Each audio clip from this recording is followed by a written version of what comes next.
Coming up tonight, a look at tourism projections for 2020.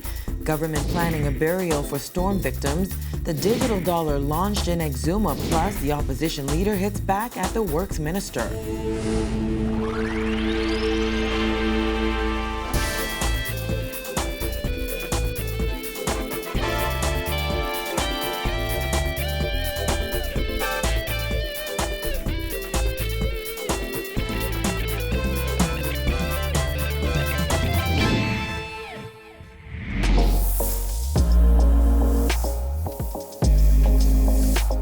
Our News is brought to you by Alive. Welcome to Our News, a weekend edition, and thanks for joining us. I'm Vonnie Tude. Topping news tonight, after Hurricane Dorian dealt a devastating blow to Abaco and Grand Bahamas tourism industries this year, tourism officials face an uphill battle in 2020, getting out the message to the world that the rest of the Bahamas is still open for business. Director General in the Ministry of Tourism, Joy Gibberlew, sat down with Jerome Sawyer to share their strategy. The first images from above Abaco show an island paradise turned paradise lost. Absolute devastation, and it really is heartbreaking. The report was the Bahamas was devastated. This was a nightmare. It was a PR nightmare. It was a marketing nightmare. It was a disaster every which way you looked at it. And therein was the greatest challenge for Tourism's Director General Joy Gibberlew and her team. How do you get out the message that the Bahamas was still open for business? Well, here's one way. I'm going to use a word, and it's up to you whether you... I told them I will become, and I am, a media whore. I will speak to anybody because the message has to be repeated over and over and over until I heard reporters calling me and say, yep, we said the Bahamas again. I know you're going to correct me and say Abaco and Grand Bahama, but that's what we were trying to do. It was bolstered by an online campaign that made the message real. Within days of the hurricane, she was before an international audience, showcasing the rest of the Bahamas. New at 11, an urgent message from the Bahamas after Hurricane Dorian. Despite the pictures we've all seen, the nation is desperate to get the word out that most of its tourist hotspots are very much still open for business. We need to show, yes, Abaco and Grand Bahama were hit. These are the images that the world have seen. But juxtaposed to that, here are images of Exuma and Eleuthera and Nassau and Paradise Island. And that video went viral because I think it told the story to the world. And everywhere in the world that we showed that video subsequently, we got a standing ovation. People, the tears, the outpouring of support when they saw the images of before and after. Our airline partners, our tour operator and travel agent partners have all spoken to me. They've written me. I could share those emails, those messages, saying that what the Bahamas did is extraordinary. And we were commended for it in getting the message out. The campaign, 14 islands are open and welcome you with open arms. And the outlook is good. Forward Keys, a foremost expert on global tourism analysis, is using the Bahamas as the model for hurricane recovery. 7 weeks post-Hurricane Dorian, the Bahamas was at 80% of where we were post-Hurricane Dorian. They said in all the time that they've been tracking such events and looking at forecasts, looking at bookings, they have never seen a destination recover so quickly. Thanks to partners like the Out Island Tourism Promotion Board, the Open for Business message is working. We saw numbers to Exuma and Eleuthera surge. I think Exuma was up 32%. Eleuthera was up in the double digits as well. So where we would have expected a decline across the board, their numbers surged. But we aren't out of the woods just yet. A data-driven strategy and a marketing campaign for the North American winter will help to chart the way forward. So those immigration cards that people see our guests filling in at the airport and say, why are we wasting people's time? We collect that data, and that data becomes gold to us because it tells us where our visitors are traveling from. It's so wrong for me to say, I hope it's freezing cold. I hope the snow turns to slush and people get, they're saying, man, I need a break, because everywhere they go, they will see images of the Bahamas at our best. Reporting for Our News, I'm Jerome Sawyer.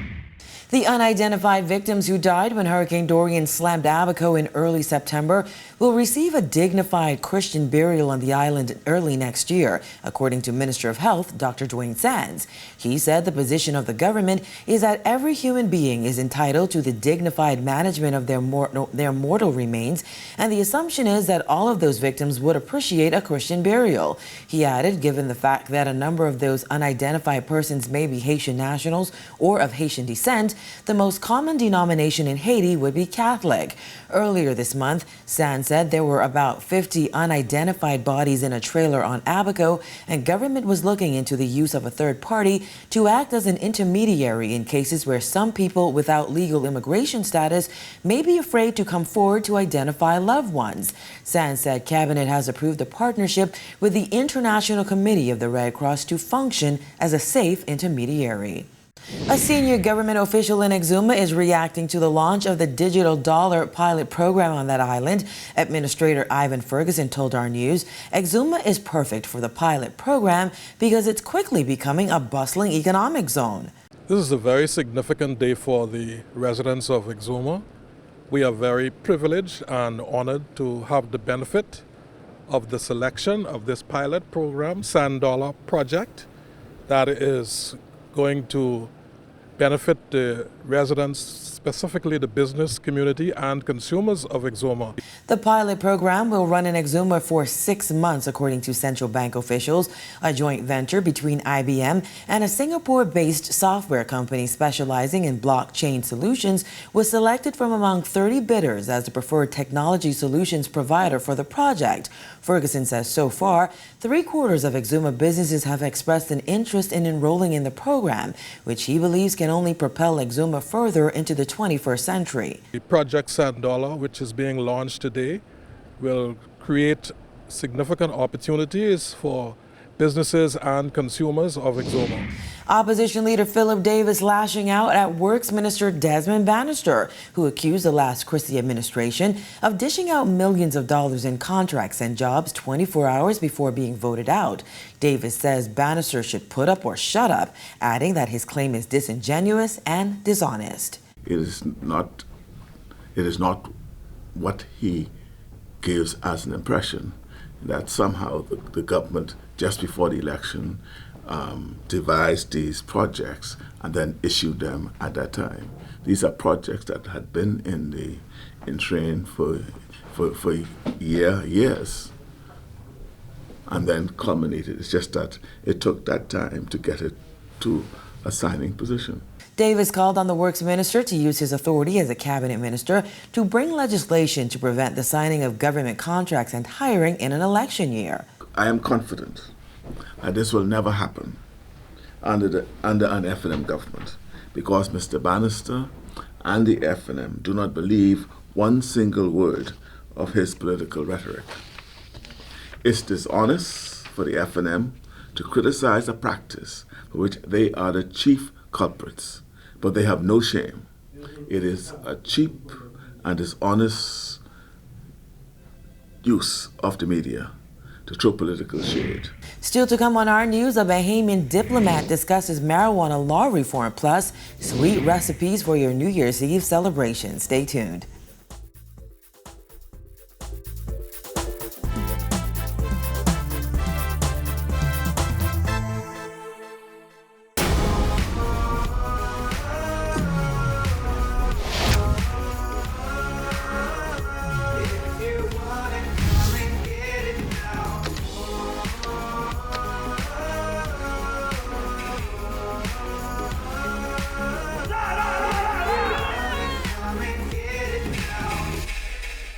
Did the screen just freeze?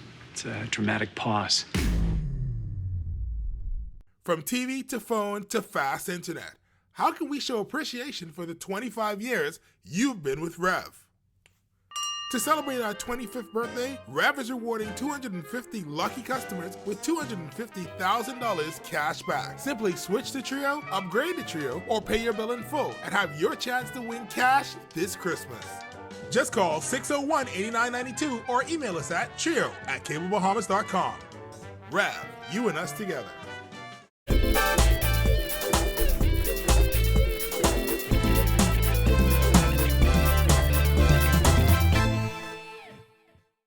You're watching Our News, the weekend edition. Bahamas ambassador to the United States, Sidney Colley, says he doesn't expect the United States to publicly interfere with the Bahamas' marijuana law reform efforts, given that marijuana remains illegal in the United States on a federal level. Colley says the bottom line is the Bahamas is a sovereign nation. Well, you know, governments are loath to interfere with other governments' legislative and administrative decisions.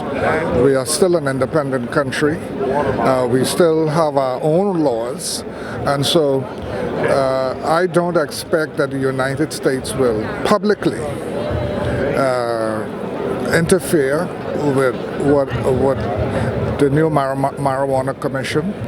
The Marijuana Commission's draft report calls for the decriminalization of 1 ounce of marijuana.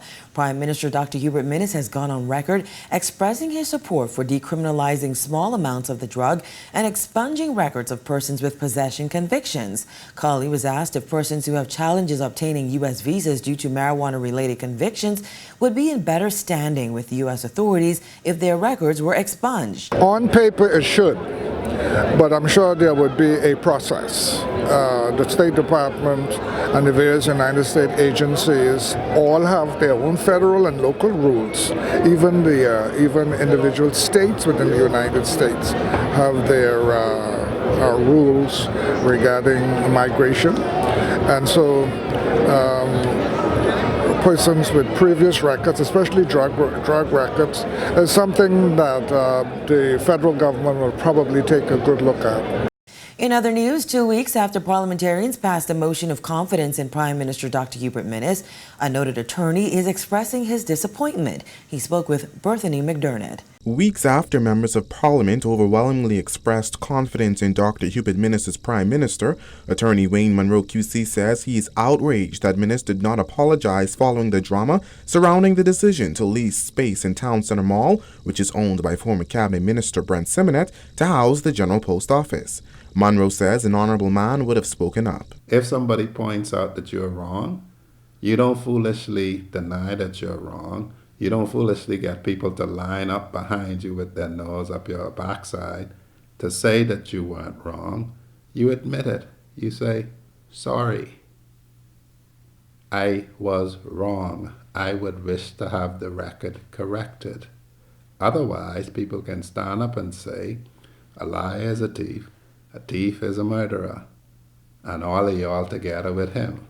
Opposition leader Philip Davis, in bringing the motion to Parliament, said the Prime Minister deliberately misled the House by claiming Simonet was not involved in discussions surrounding leasing the post office.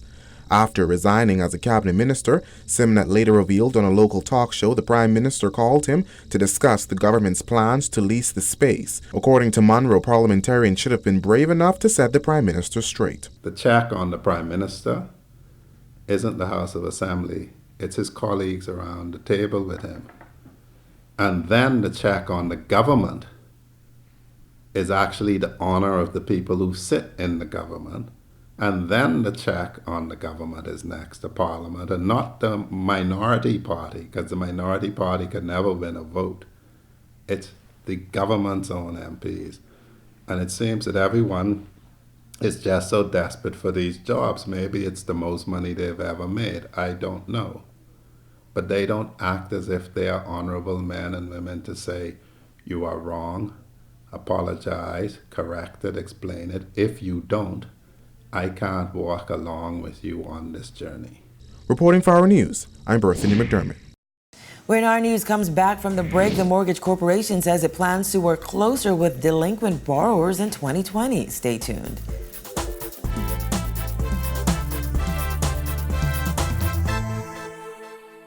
Why should you get Trio from Rev this Christmas? Cue the music.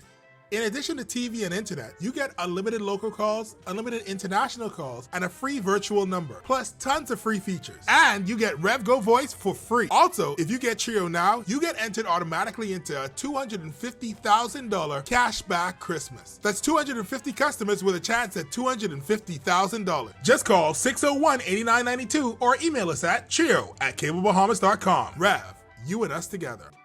Hi, I'm Marcellus Hall here at Twisted Lime, enjoying the new personal video mosaic.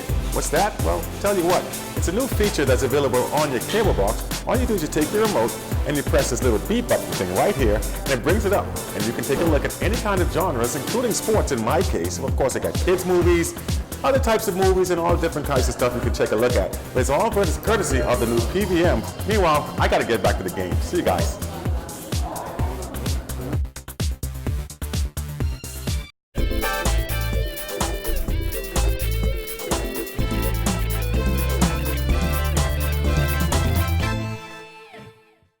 Welcome back to our news weekend. As the curtain closes on 2019, Managing Director of the Bahamas Mortgage Corporation, Philip Haven, says one practice they hope to help eliminate in the new year is putting delinquent borrowers out of their homes. Well, anybody who would have been locked out of their home, it might have been a vacant possession that would have been issued by the court. People have been confusing the Bahamas Mortgage Corporation with doing that, but that is really a court order. Now, that court order would be issued by the court based on the circumstances and the situation presented. And usually you would find that because we have the Homeowners Protection Act, anybody who has been asked to leave or put out by the court, you would find that there's some serious issues there. Haven said it is not the corporation's wish to see any of its clients' homes repossessed. He urged homeowners behind on their mortgage payments to visit BMC's office. As it relates to our customers who may be behind with the payments, who may be experiencing difficulties, who may be experiencing complications, we ask them to come in and sit down and talk to us. If there is something that could be worked out, we would like to work on. Still to come, how you can bake the perfect cheesecake for your New Year's Eve celebration. Stay tuned.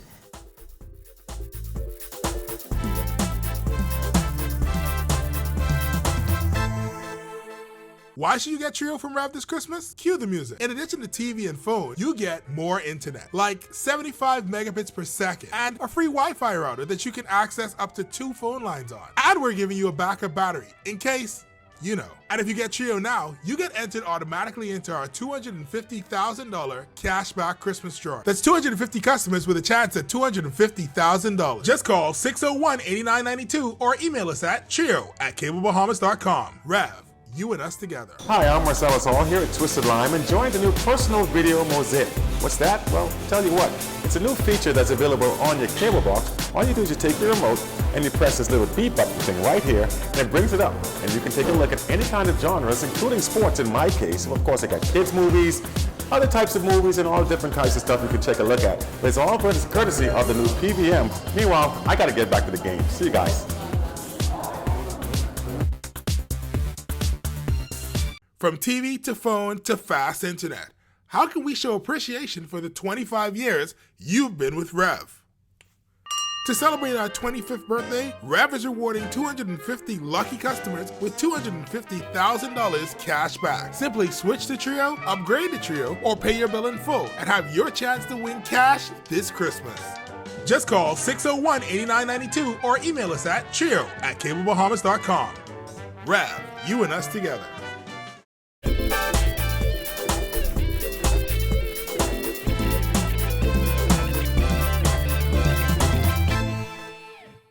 You're watching Our News, the Weekend Edition. Cheesecakes are a year-round favorite, but the sweet treat is even in higher demand during the holiday season. If you would like to try your hand at the perfect cheesecake for your New Year's Eve party, we ventured inside the kitchen with owner of Couplelicious Cupcakes, Brittany Gibson, who gave us her recipe. She says it all starts with the right ingredients. Typically for cheesecakes, you'd want to have, let's say, sour cream, sugar, lemon, and I prefer to use the zest of the lemon as well as good quality vanilla. Then there's the ongoing argument of store-bought versus homemade crusts. Well, Bernice sets the record straight. Well, there are some people that have a preference of making their cheesecake crust from scratch, but I think this is one of the shortcuts that I actually don't mind using. I don't use box cake mix or any of those box frostings, but I like the taste of the creamy cheesecake crust. So, and a lot of my customers like it as well. So we want to make the customers happy and give them what they want. And to make sure you have the absolute best cheesecake you can offer, here's what you should know. Not making your cheesecake in a water bath. So a water bath is something very interesting, and it allows you to have a cheesecake that's more moist and it's not dry. I think it also assists with reducing cracking. So sometimes people would make cheesecakes and the top is cracked, and that's because I think you put it into a hot oven with no form of moisture to reduce the dryness. So what I usually do is submerge the cheesecake in about an inch or two of water, depending on the height of the baking pan that I'm using. And the cheesecake bakes in the water, and when you have the cheesecake, it's like very moist, smooth slices. And that's a look at news. Our weekend weather forecast is coming right up.